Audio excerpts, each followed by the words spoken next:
të urresh, mos me pëlqy ose mos me pas dëshirë që me pas dikush tjetër një dhunti që e ka dhënë Allahu subhanahu wa taala. Nëse Allahu azza wa jall e ka veçuar dikon me një dhunti, qoftë ajo me dituri, qoftë ajo me pasuri, qoftë ajo me bukurie ose me diçka tjetër kësaj dynjaje, do ti shpreson që miu zhduk ajo dhunti që e ka dhënë Allahu subhanahu wa taala dhe e urren vetëm se Allahu azza wa jall e ka veçuar me këtë. Kjo do të thotë është zilia, është pasedi që Allah azza wa jall na ka ndaluar dhe na ka porositur që ta bëjmë pisaj.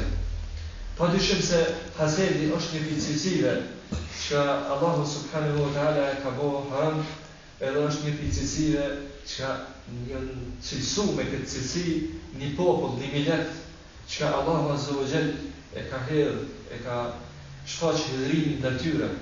E kjo është më thënë min fisali jehudi, për cilësive të jahudive. Vetë përshkrimi jahudive me këtë cilësi nga ana Allahu subhanahu wa taala tregon se këtë cilësi në vetën e vet nuk përbën diçka pari përveç shëshat. Dhe njeriu duhet patjetër të largu prej saj. Kur të kujton se Allahu azza wa jall i ka cilësuar jahudit që njerëz që kanë hasad, kanë zili ndaj pasuesve të hapur të vërtetës, kjo tregon se kjo është një cilësi shumë të volta që muslimani do të mori largu. Për këtë thot Allahu azza wa jall ja yaqulun am yahsuduna ala ma atahum Allahu min fadlihi. Thot mos kanë ata zili ndaj atyre që Allahu subhanahu wa taala i ka dhënë dhunti, i ka veçuar, domethënë i ka dhënë nimete, i ka begatu, i ka cilësuar nga tjerë, i ka veçuar me disa veçori.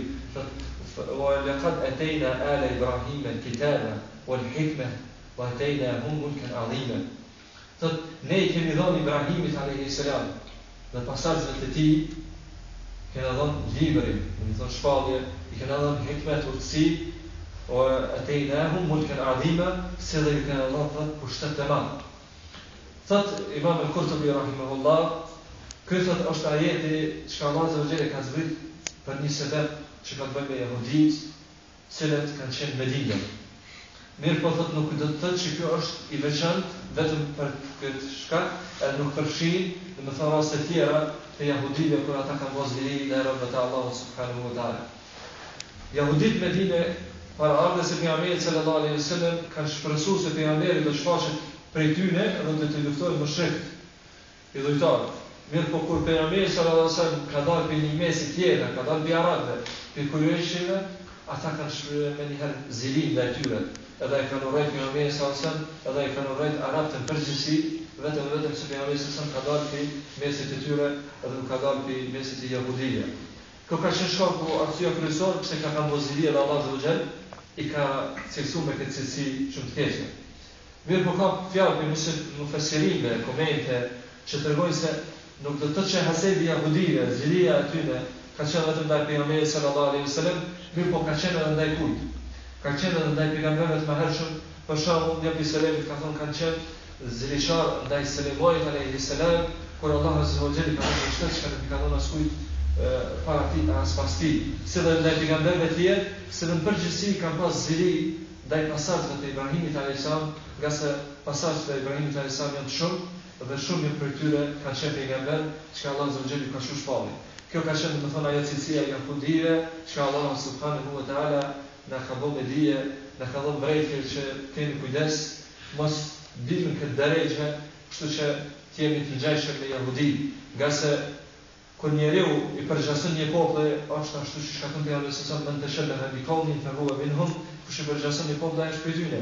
Do të thotë që bëhet çafet, mirë po, do thonë është cilësia shumë të këqija që njeriu duhet të largu me pas parasysh të thonë rrezikshmërinë atë të cilësive. Sa i përket kësaj cilësie dhe këtij personi i cili mban ose ka zili, hasad ndaj të tjerëve, Sheikh Uthaymeen rahimahullah i cek disa pika që kanë bënë me hasedin që tregojnë rrezikun e këtij personi kur bjen në këtë drejtë, në këtë shkallë. E para thotë është ky person thotë kur i bën zili, i ka hased të tjerëve, thotë në realitet e urrej kaderin caktimin e Allahut azza wa jall. Për arsye se Allahu subhanahu wa taala e ka dhënë dhunti këtij personi me pas dituri, me pas pasuri, e tjera, Edhe ky tash e urren vetëm pse ai e ka këtë mirë. Mirë, por kjo realitet është saktimi i Allahut Azza wa Jall, dhe ky do të thotë me këtë veprim e urren kaderin e Allahut subhanahu wa taala. Kjo tregon domethënë se sa e rrezikshëm është hasedi, dhe çfarë gjendje të rrezikshme është ky person i cili ka hased ndaj të tjerëve. E dyta, hasedi, zilia i hën ato të mirat, domethënë veprat e mira i zhduk, i eliminon ashtu sikur zjarri që i djeg drut e thota. Ka një hadith ku pejgamberi sallallahu alaihi wasallam thotë hasedi thotë i zhduk i ato veprat e mira ashtu sikur se zjarri që i djeg drut. Kjo tregon se njeriu nuk përfiton mbi kësaj cilësie asgjë tjetër përveç se humbje, domethënë se me posedimin e kësaj cilësie, ai në atë moment domethënë i shkatron veprat e mira të veta, kështu që njeriu do të largu prej saj. E treta, kjo cilësi padyshim që është të shërbohet me jehud, është përgjagjësim me jehudi, me një popull që Allahu Azza wa Jall kur nuk e ka përmendur në Kur'an për të mirë, nuk e ka përmendur në një cilësi të mirë që meriton, që ka merituar si ceket, që përmendet në fjalën e Allahut Azza wa Jall ose në fjalën e pejgamberit sallallahu alaihi wasallam. E përderisa ky popull e ka edhe këtë cilësi, atë njerëz do të mundu sa më shumë më largu pikë këtyre njerëzve dhe do të smiju përgjësu. E katërta është që njeriu sa do të ketë zeli ndaj tjetrit, ai prapë nuk ka mundësi me largu aktivimetat dhe diçka ka dhënë Allahu Azza wa Jall, dhe për këtë arsye thashë Sheikhut Temi rahimahullah, atëherë u do të thoshë njeriu më stelov vetë me këtë që më së fitua as dunia as ahiret. Mirë po, çka largohet pikë kësaj cilësie ja ka frikën e Allahut Azza wa Jall dhe mundohet me bë ibadet Allahut subhanahu wa taala. Dhe pesta e fundit thotë padyshim thotë se përveç që është shumë e rrezikshme hasedi, në përgjithësi e ka një rrezikshmëri shumë të madhe, nga se thotë yunafi kamalul iman al-mu'min. E zhvlerëson imanin e plot të besimtarit. Më thonë ka iman plot edhe iman mangët, do të thonë veprat edhe ngritën edhe shtohen, do të thonë imani rrezulohet, shtohet varësisht për veprave të tij. Në këtë rast kur njeriu, do të thonë ka hased ndaj të tjerëve, padyshim se ky e zhvlerëson imanin e vet dhe nuk është më mu'min kamil iman, do të thonë besimtar me iman plot. Për këtë thotë, ka thënë pejgamberi sallallahu alaihi wasallam një hadith, la yu'minu ahadukum hatta yuhibba li akhihi ma yuhibbu li nafsihi. Nuk ka besuar askush për ju përderisa nuk ja dën Allahut të vet atë që dën për vete. Do të thonë kjo është një prej argumenteve që dëshmon këtë cilësi. Këto janë ato cilësitë që ka të bëjnë me këtë personin i cili bën hased, zili ndaj të tjerëve, që tregojnë njëkohësisht rrezikshmërinë e tij dhe dëmin që ka prej hasedit dhe njëkohësisht nuk ka kurrë dobije. Pika e dytë që ka të bëjë me temën që njeriu do të pas parasysh disa gjëra që janë gabime, posaçërisht kërkuesi dijes, është el-iftau bi ghayri ilm. Do thonë me dhënë fatva, përgjigje pa ditori, pa dije.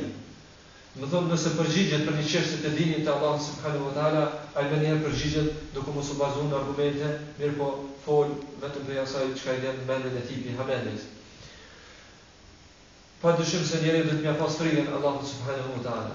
Dhe kjo frikë nuk mjafton që vetëm me dëshmu me gjuhë ose me pretendu me zemër ose çfarë do të mirë po me kon tamam i sinqert ndaj Allahut subhanahu wa taala dhe çdo kur me fol me dije, me fol me ilm dhe me fol tamam ala basiratin, me kon i dishëm se çka flet ose më mirë me hesht, nga se folurit në dinin e Allahut azza wa jall pa dije, pa argumente, pa fakte, padyshim se kjo është një gjë të ndallimit, një fatkeqësi, një vepër shumë e keqe, e shëmtuar. Nga se ai i cili fol dinin e Allahut pa dije, do të thotë është të fol në emrin e Allahut azza wa jall, ose është duke bërë haram nisan, ose është duke bërë halal. Për këtë arsye do njeriu mja pas frikën e Allahut azza wa jall dhe mos u ngut në këtë çështje, mirë po me duru, më mirë është me bosatër, edhe me pyet dikon tjetër ose me lexu pastaj me përgjigjen, se sa u ngut me dhënë përgjigjen, nga se Allahu azza wa jall kur e ka zbrit një ajet kuranor dhe i thotë robët e vet, i drejtohet pejgamberit sallallahu alaihi wasallam, kul ara'aytum ma anzala Allahu lakum min rizqin. Thotë, a keni pasur kur Allahu azza wa jall ka zbrit, do të thonë rrezik, ju ka furnizuar ushqime të ndryshme, thotë, فَجَعَلْتُمْ مِنْهُ حَلَالًا وَحَرَامًا فَجَعَلْتُمْ مِنْهُ حَرَامًا وَحَلَالًا. Kurse ju thot e keni boni pjesë saj haram dhe halal.